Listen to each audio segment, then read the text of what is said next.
How you guys doing? My name is Antonio Stasio. This is my lovely bride, Sandra Stasio. And I just want to be transparent tonight and share my testimony. Some parts I will get overwhelmed. Now, don't get it mixed up. It's not because I'm hurting. It's because God has redeemed me from it, and I see His glory over it. And we're asked to speak about redemption. And the only way I could speak about it is to tell about my testimony and what as God has pulled me through with me and my family. And start off with my mom. The story is about my mom and my brother. It's very broken. It was a very broken relationship. There's four of us. There's me. There's my older brother, my younger brother, and my sister. I'm kind of like the middle child. And my mom started very early having kids. I want to say 13, 14. And she had my oldest brother. And she did not know how to handle him. She did not know how to, she was new at it. And there was some abuse in that relationship with my mom and my brother. And my brother grew a hardened heart for it because of that. We didn't grow up in the greatest neighborhood. There's none but gangs and drugs and stuff like that. So my brother was mixed up in gangs and drugs. He's always in and out of the house.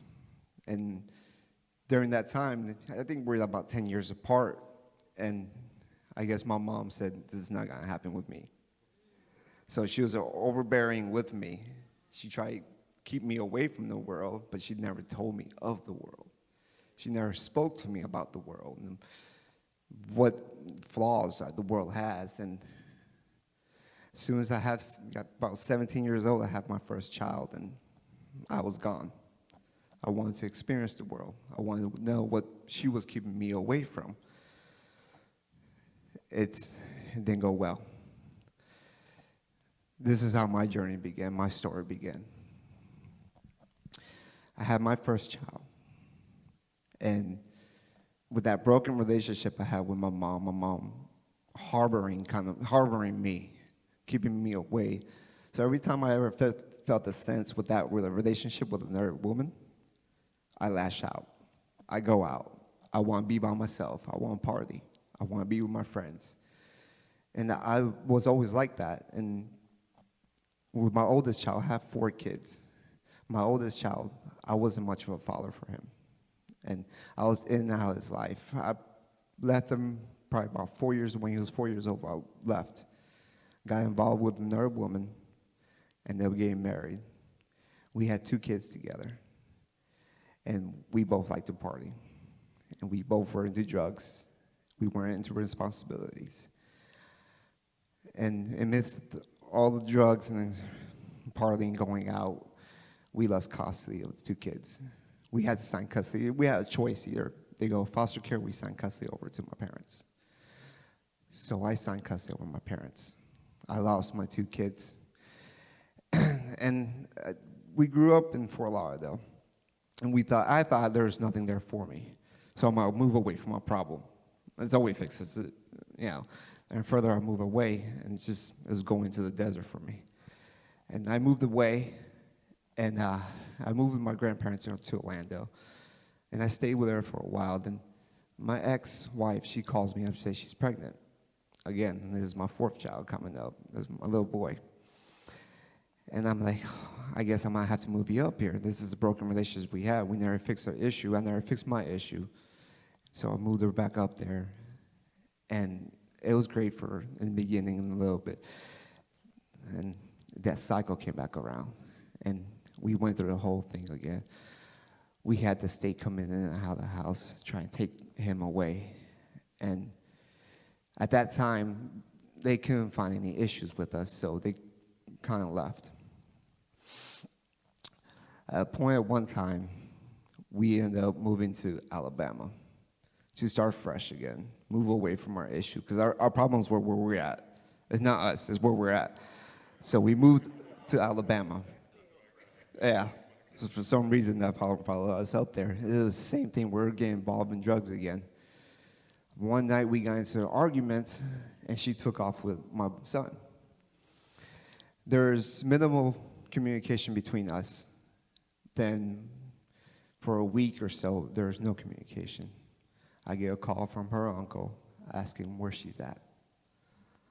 I don't know. She left and she moved there with you.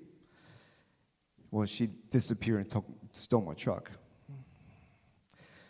For months, 3 months, I want to say, I never heard from them. Didn't know what was going on. Didn't know if they're alive. One night, I lost it. I didn't want to live no more. I was abusing drugs. I was on my knees. I remember I was sitting over the toilet, screaming out to God, God, why? Why are you doing this to me? I do not want to live anymore. That night, I don't know how I fell asleep. I woke up, same routine. That night changed everything. Because the next day I woke up and went through my normal routine and went back to work. I get a phone call at work, and it's my ex-wife's uncle. Tells me, your ex-wife is arrested. We have your son. What do you want to do? You want child service to come pick him up, or you want to pick him up? I dropped everything. I just dropped everything. I quit my job. I'm living in Alabama. I don't know anybody. All my family's in Fort Lauderdale. I don't know anybody. So I quit my job, take 3 buses, 1 plane ride to go pick him up, come back. We moved into my grandparents' house, and there's something more. There's something more, and I couldn't pinpoint what it was. Why that night I screamed out and prayed to God, I can't do this anymore. He answered me. Why? Why me? Why did he answer to me? So I started a little church hopping, going around churches trying to find a church, and it wasn't it. And those churches weren't it. There are some churches were cults. And my sister-in-law. Now, my sister-in-law, my brother is the youngest. He told my sister-in-law, no, don't talk to him. Leave him alone. She was going to a certain church at the time. She's like, he's messed up. Don't talk to him. Leave him alone. So she said, no, God's put inside me. We need to bring him to our church. I don't remember what the message was that day, but I know I gave my life to Christ that day. And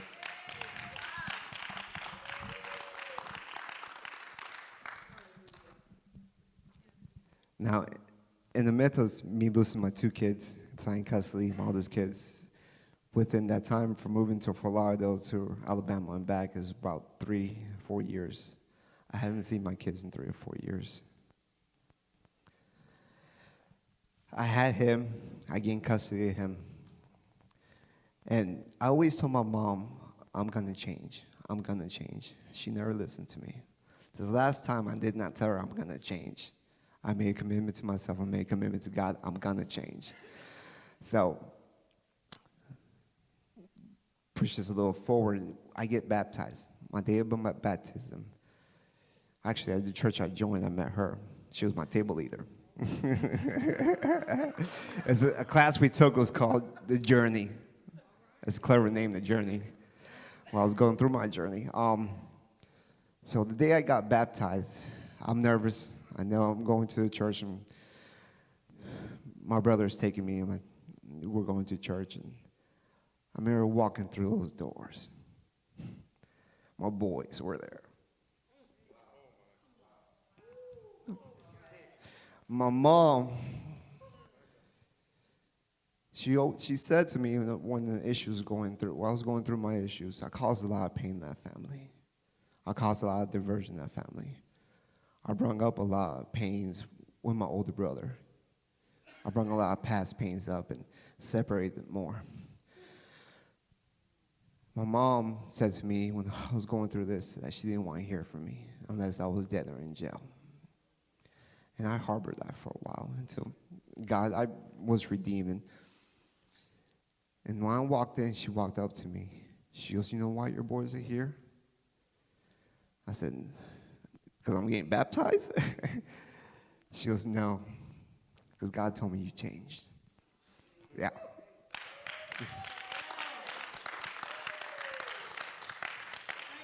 Yes.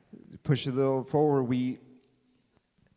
I built relationship back with my mom and kids, but the relationship wasn't perfect. One day I'm on the phone with my mom, and I was arguing with my mom about kids. I'm with my oldest. And she's like, you need to come here and pick him up. He's acting out. And it's like, I said, Mom, I can't.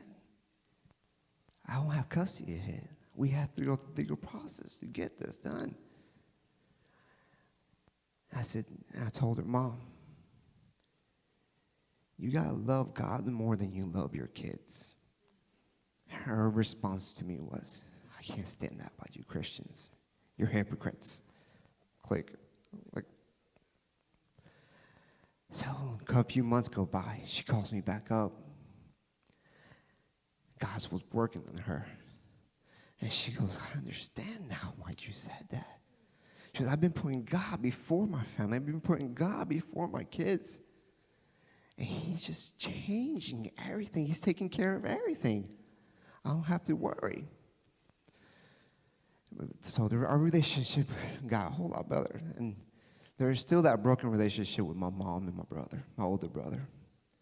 He harbored a lot. And then I decided to call him. God talked to me, told me, call him, speak to him. He's not the easiest person to speak to. And he tells you how it is. A little bit more. Yeah. So I spoke with him. I told him what God is doing with me, what God has done with me. He knows my past. He goes, I don't need you. I don't need church. I don't need God. God are for broken people. I ain't broken. Click. Like, people like hanging up on me. Jeez, okay. So I got worked in him. And just praying about it. He calls me back up, and he tells me, I might give this a try. I might give her a break. I might let her in my life. Now, my mom was apologized to him. My mom asked for forgiveness. He never forgave her. And give her a try. So it was rough. Their relationship was rough. But something clicked in them. Something overwhelmed him and changed him. My mom just recently, once last year, called me and said, Tony, he's not the same no more. He's not that thug that runs around the street. He's not no more. He's could put his hand on my face and tell me, I love you, Mom. She never had that before. She never experienced that with him. And he's loving. He's not my brother that I know. He's just a loving brother. And God worked through us. He took me through a journey. I know I'm everywhere over the place. But God took me through a journey. He took me to different seasons to prepare me to restore my family. I mean, it's not for me. I mean, my restoration was part of it, but the whole story was restoring my family. And I give him all praise and glory. It's still a struggle. It's still a work through. We still have our issues. We are human. We have our flaws. But we can speak life in each other. We can speak truth in each other. And nobody's hanging up. We're still talking through it. So that's my story. That's part of it.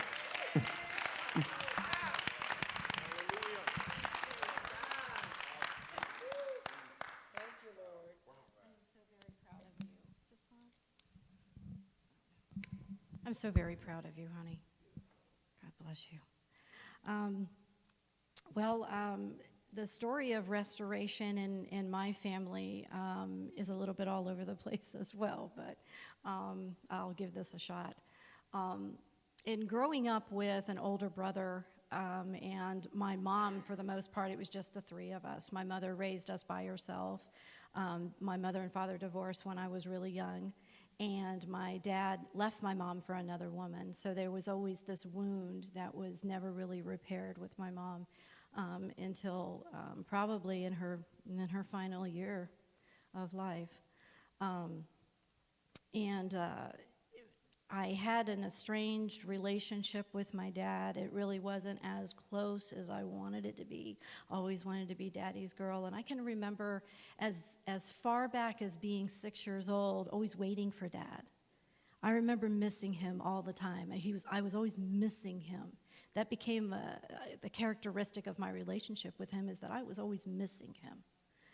And, so when times came for I could go to Tennessee, where he had moved to, and spend the summer with him, I mean, I just love that. I love being with him. I love being around. And, he took me to the creek, or crick, as it was called there. We did all kinds of things together, and it was just awesome. Well, he used to bring me to church.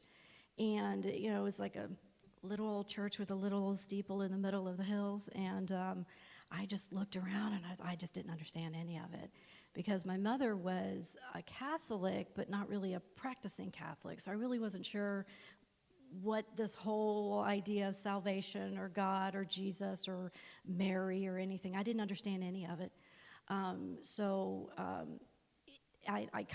wanted to give you that basis point, so you kind of know that God really wasn't a staple in my life when I was growing up. My brother is older than me, and he's about 7 years older than myself. And he started a young life as well in drugs and alcohol and violence. There was a lot of abuse and violence in our home. And I grew up fighting. And always knowing that this was not normal, because I could see my friends at school, and I'm like, okay, well, this is weird, because they're not showing up to school having to wear long sleeves and that sort of thing. So, I knew right away that wasn't right. So my brother and I always had a very contemptuous relationship, very contemptuous. We're talking fistfights throughout my young youth. And as time went on, my father was so intermittent as far as his parenting, if you would, of my brother, as well as myself, that I really never really regarded him as an authority in my life. My mother would sometimes work 3 jobs, and she was all of 5'1" on a good day. And she worked as a CNA, and she did that for a total of 38 years. And she was strong and she was able, but one thing she could not stand against was my brother. Now, as far as I know, he never struck her, but he broke her heart often. So I always grew up with this, well, what happens to the bad guy feeling in my head? I internalized that, and I started getting into drugs and alcohol at a very young age myself. As soon as I hit the preteen years, that was it. I became promiscuous, you name it, check it off. I did all the above. At the age of 19, I became pregnant. And I had my son, who's 27 now. And that first marriage, I married his father, and that first marriage was, in a lot of ways, I look back on it now, a substitute of my father. And I did not have any kind of example as to what marriage was supposed to be or what family was supposed to be. I really didn't know. I married him with an understanding and an assumption that we were going to create a family, that this was, we had the house, we had the child, we had the dog, we had the truck, we had the car, so okay, this makes it. But there was always something missing. Within about 3 years, we divorced, and I became a statistic, single mom. And raising my son was more responsibility than I wanted to take part of, be honest with you.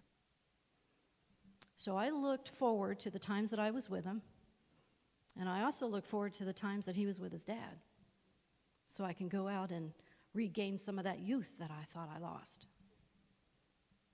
Wow. I ended up getting remarried again when I was 29-ish, I think.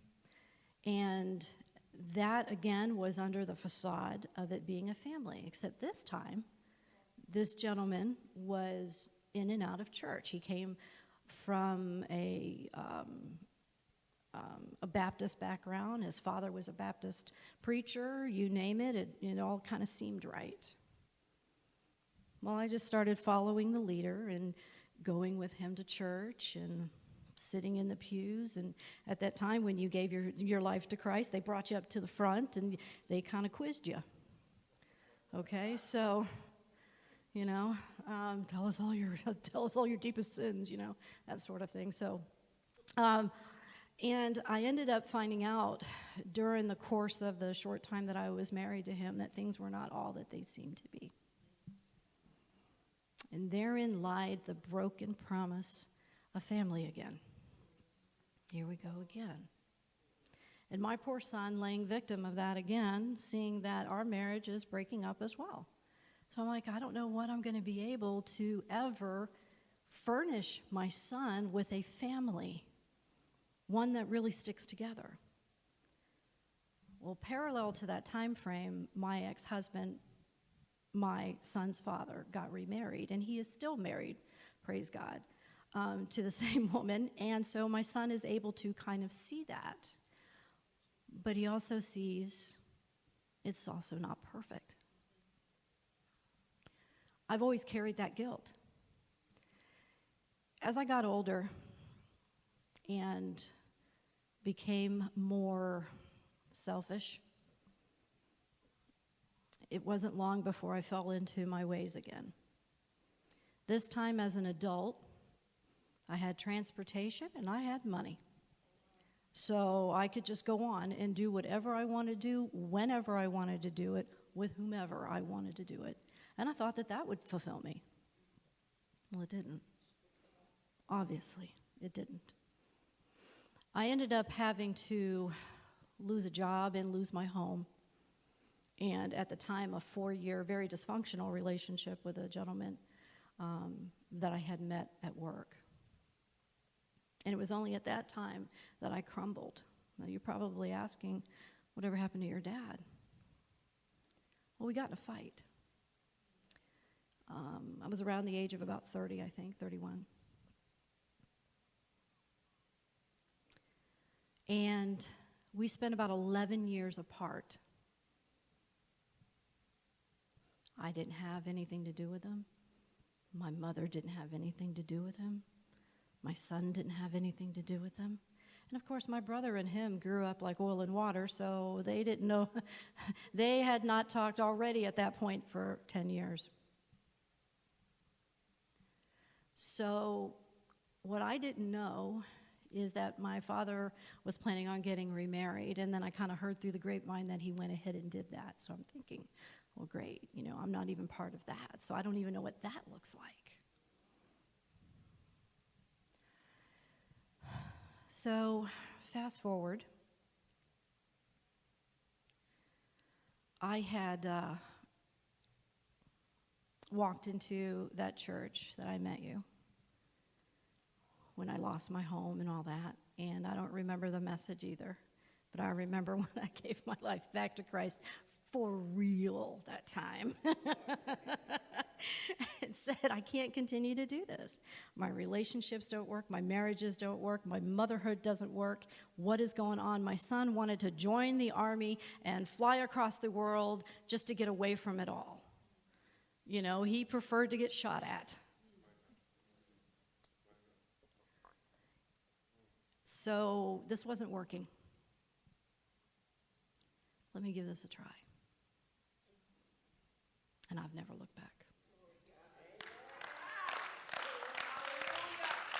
I knew that I had a gift in writing and that I wanted to write a book.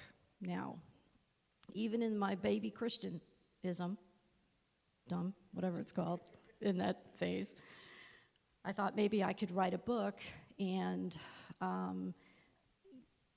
pour out a fiction, if you would, about my life, and nobody would know the difference. I got past the first paragraph, and the Lord kind of tapped me on the shoulder and said, "You're not going to do this. You're going to write, but you're going to write for my glory. That's what's going to happen. And you're going to begin by writing a letter to your father." So I'm like, okay. I heard about this in that journey class. You better be obedient. So let me do that. So I went ahead and I wrote a letter to my dad, and I asked for his forgiveness. And within about a week and a half to 2 weeks, I got a letter back. And he invited me to come over, and he looked forward to seeing me. And it was miraculous. God had been working on him since 2007. My father was a missionary. He turned into a missionary.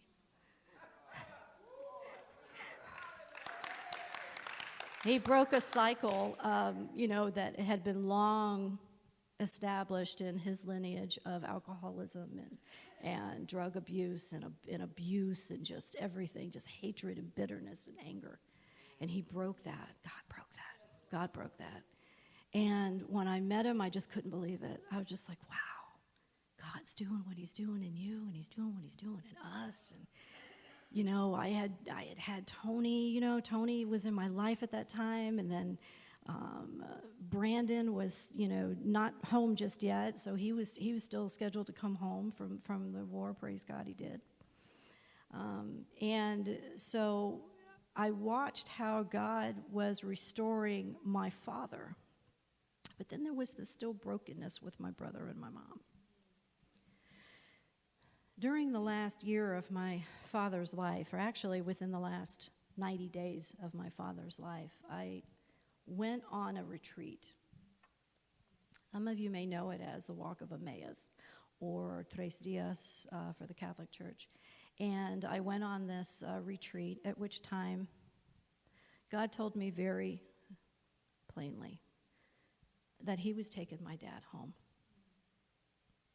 and that it was going to be up to me to restore the rest of the family. He handed me that assignment. And so I left the retreat just totally dumbfounded on how this was going to work out. I met with my dad, and I had that conversation with my dad about, his salvation and how was he, and he was in ailing health, and it was just really rough. And in that conversation, my father said some things that were on his heart, and that had been on his heart probably for a good 40, 50 years. I talked to him about salvation. I cleared up a lot of things with him, praise God. And about 3 weeks later, my father had a massive stroke. Within 2 weeks, he had had his final stroke and passed. And I was there when he passed. And I said, okay, Lord, I've lost my dad. A tragedy had happened within our family concerning my brother and my mother, to where I had not spoken to them in a little while. So I'm watching how God is choreographing this. Here my father's out of the picture. My mother and brother are there. This breaks. My father comes back into the picture. God allows that restoration to happen.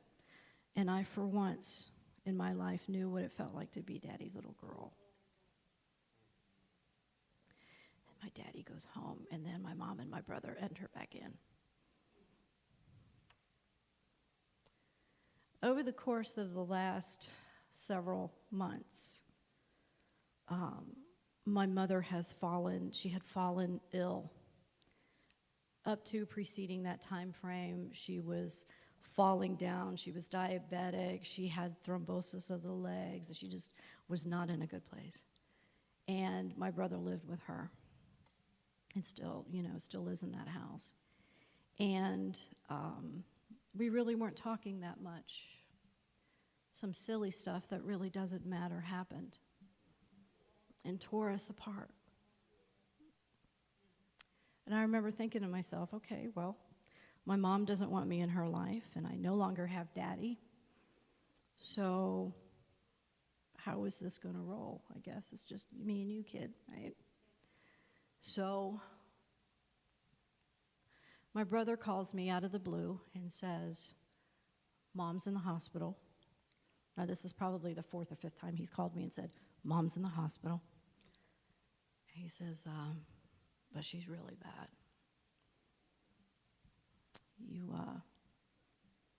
You may want to think about coming over here and talking with her.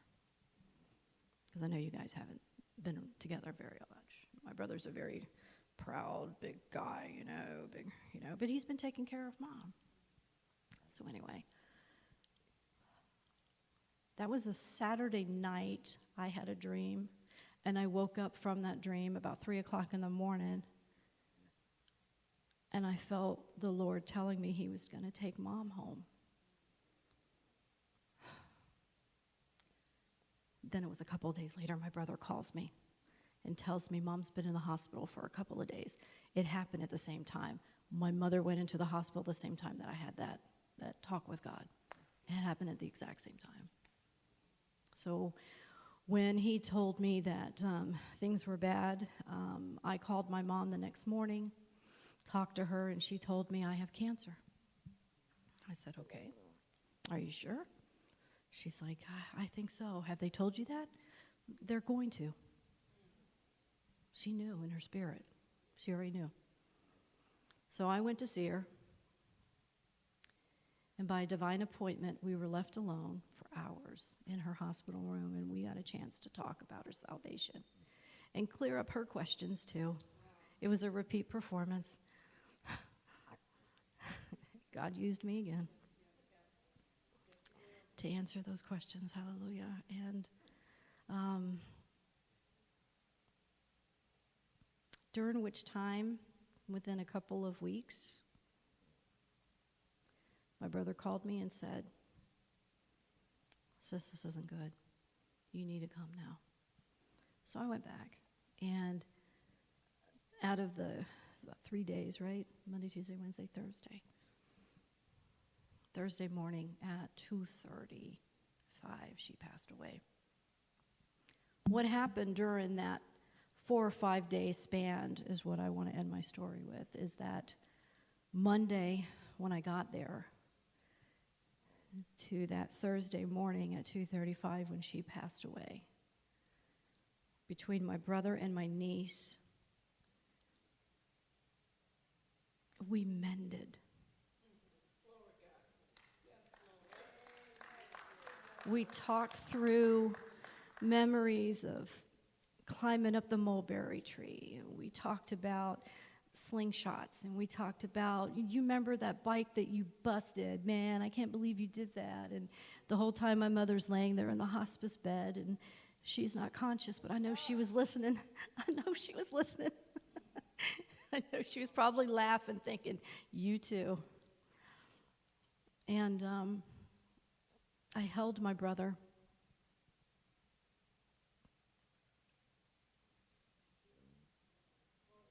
And I prayed with my brother for the first time in our life.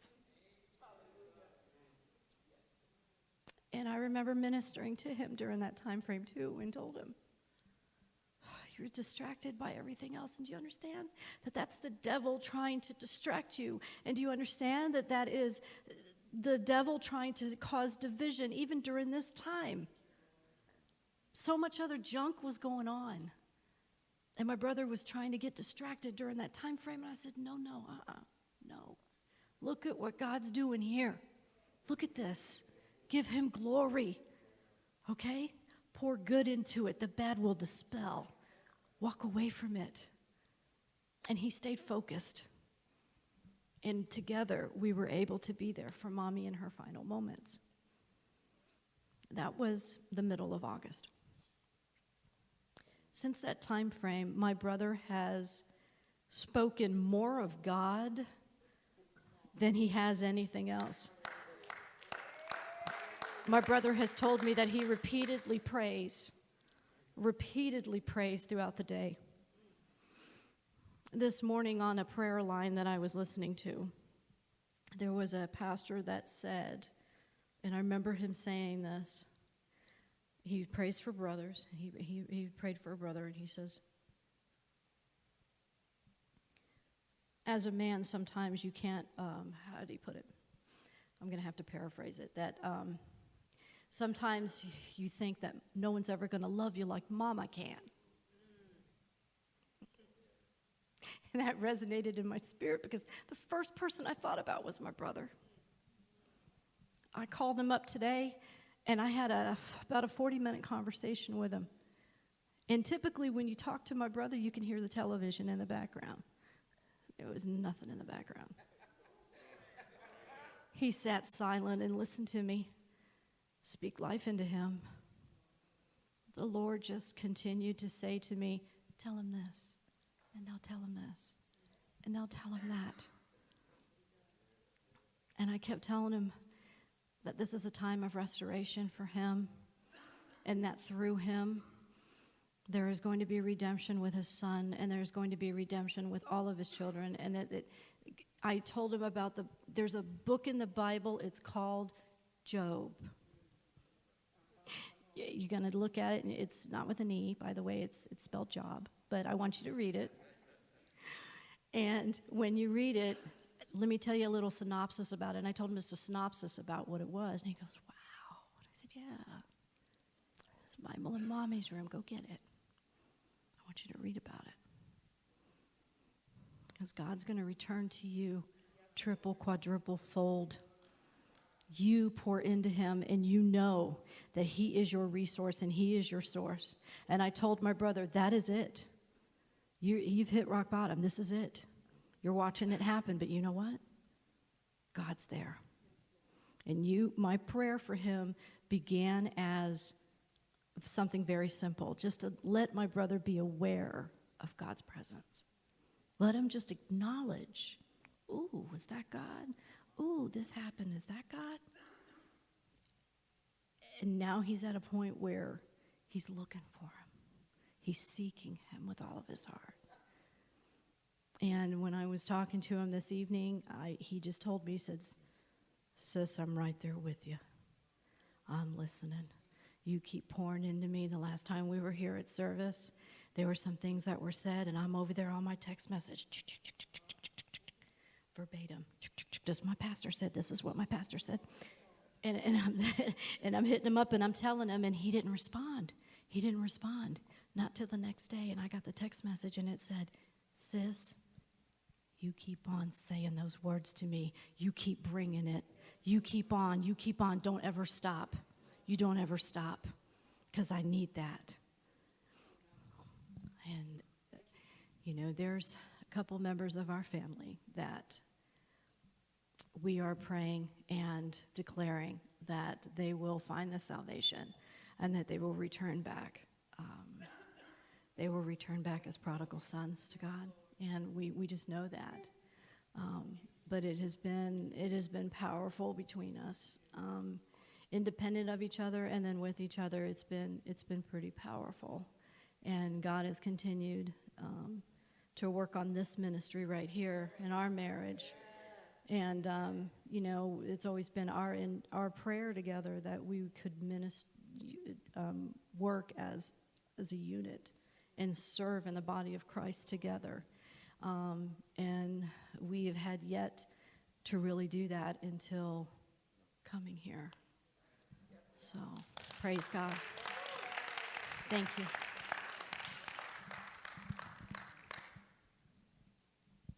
Okay.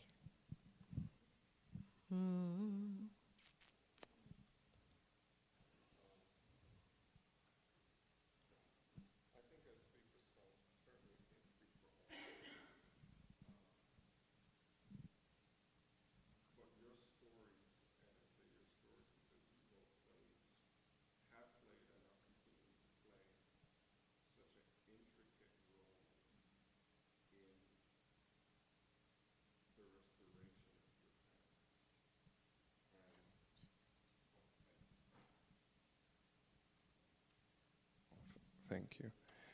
You both play and have played such an intricate role in your families.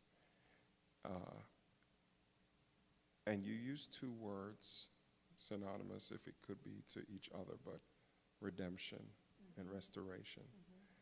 And I take note of the fact that the Lord has spoken to me and confirmed it time and time again that that was my role and that is my role even in my family. And there are times where you are persuaded to forego acknowledging that. And as I'm sitting here, I recognize, having known, and are much aware of several families here and who God would lead here tonight to hear this word. I recognize there are some that are sitting where I am, called to that very end, and hearing your testimony, identifying with, this is my assignment. How do you, here's the question, how do you, in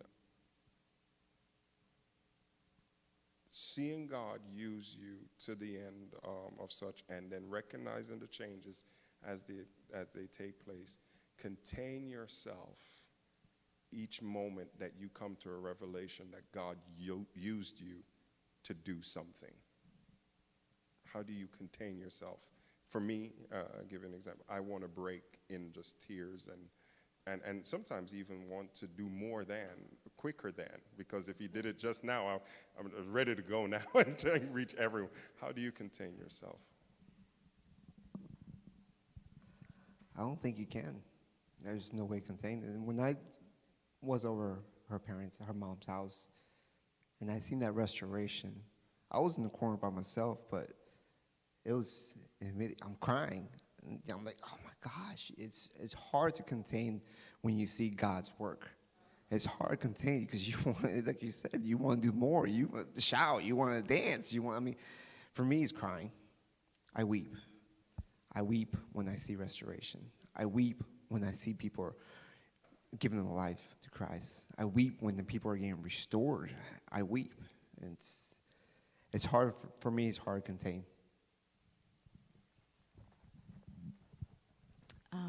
I also, thank you. I weep as well, but I will say this. When my father passed away, and I kind of watched all this happen, and then when my mother passed away, I kind of watched all this happen with the family. I didn't weep. I was joyous, almost to the point where I was obnoxious. Because he carried me. He truly, truly, truly carried me. It wasn't anything in my own flesh. I said I should be crying, I should be weeping, I should be moaning, I should be wailing, but all I can do is giggle. Because I know where my parents are at, and I know that their suffering is done, and I know that God's not finished. So I have a difficult time containing myself when it comes to that. I'll say that. I have a hard time there. When I'm in the quiet and when I'm in the stillness is when I just become overwhelmed by Him.